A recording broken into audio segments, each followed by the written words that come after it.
नमस्कार. मी गौरी देशमुख. ऐकूया काही ठळक घडामोडी.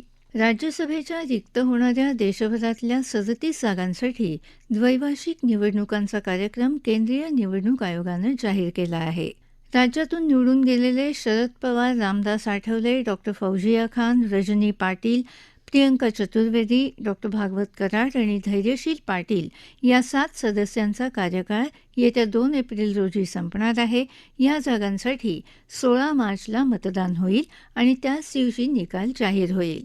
राज्यात शिक्षण आणि नोकऱ्यांमध्ये मुस्लिम समाजासाठीचं 5% आरक्षण सरकारने रद्द केलं आहे. याबाबतचा शासन निर्णय काल जारी झाला.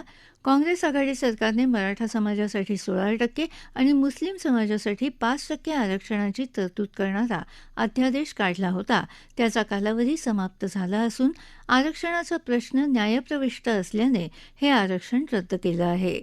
हवामान बदलाच्या आव्हानाला सामोरं जाण्याच्या दृष्टीनं राज्य शासनाच्या पर्यावरण आणि हवामान बदल विभागानं 2 समझोता करार केलेले आहेत.